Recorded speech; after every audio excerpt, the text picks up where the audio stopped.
When it comes to sound bars, Samsung has always been one of the best options out there. Today we are going to unbox and set up Samsung QS730D.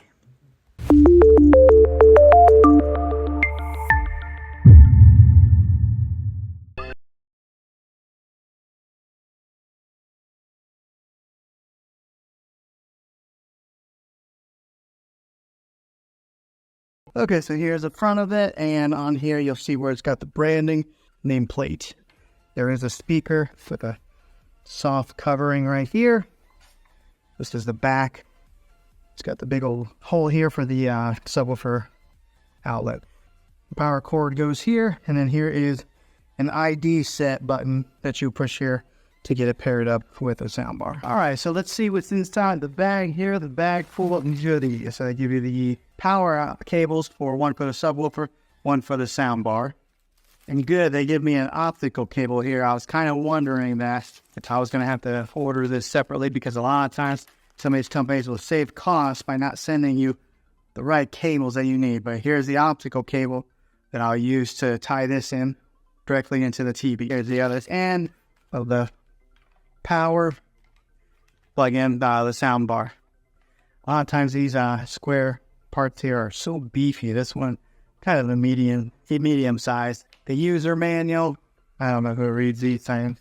Okay, 2 angle brackets here to mount the soundbar if you were going to mount this onto the wall. I have a tendency of losing these things, but I'm going to be setting mine on the console underneath the TV right there, so I won't be using this.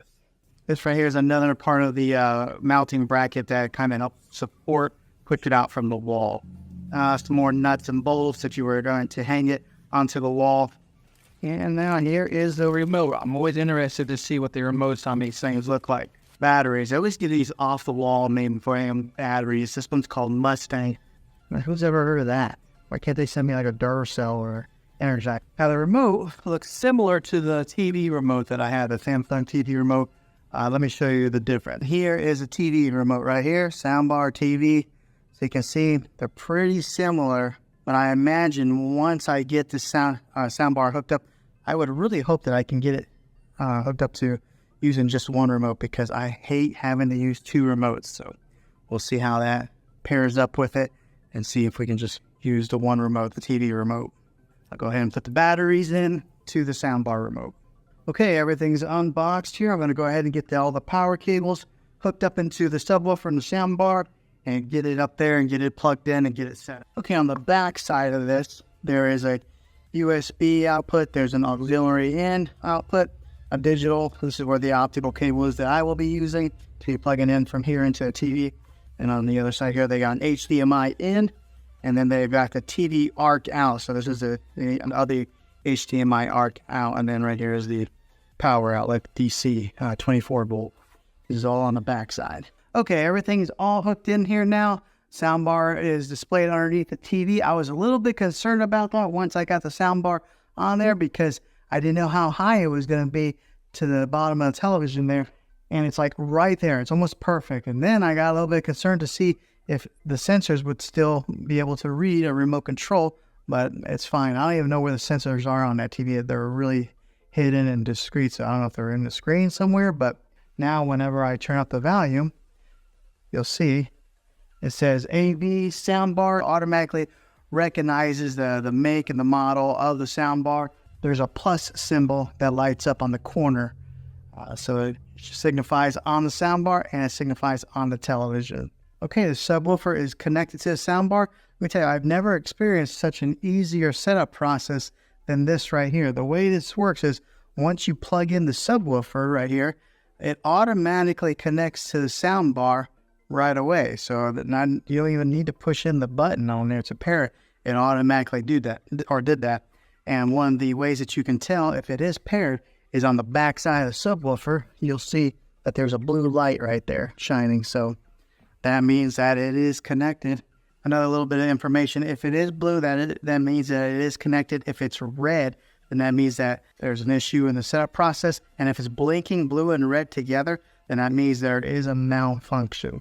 So make sure you watch the indicator light. But I don't think you should have any problems if you're hooking this up Seems simple enough. Now you are able to hook this up wirelessly via Bluetooth, but I mean, if they give you one of those optical cables, I really recommend to go direct line in.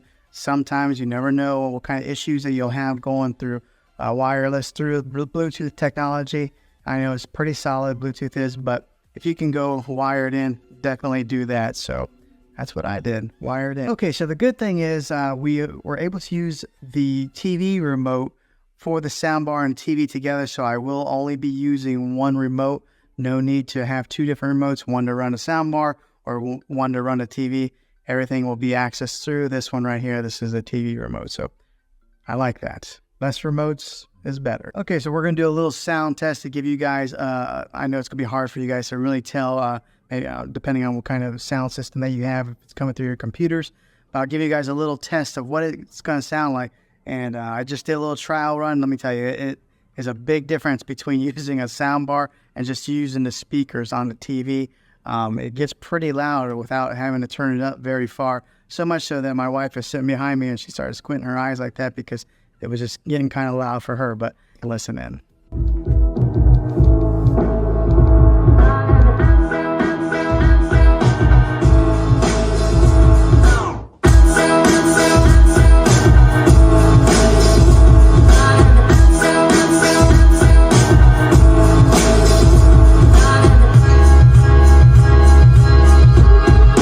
Okay, so that sounded pretty good. I'm very pleased with this purchase so far. Sounds like it's going to be a really good soundbar. Now, something to note here, the bass there pushes out through the back.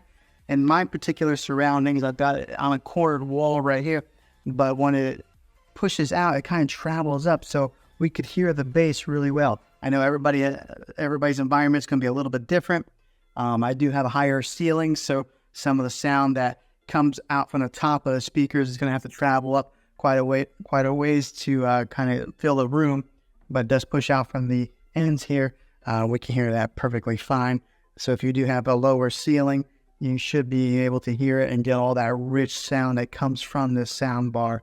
But yeah, it's pretty easy to set up and it sounds fantastic. So hopefully this video was helpful to you. If it was, click a thumbs up on this. Go ahead and subscribe to my channel. I make tech videos all the time, and I would love to have you back in the next one. Take care.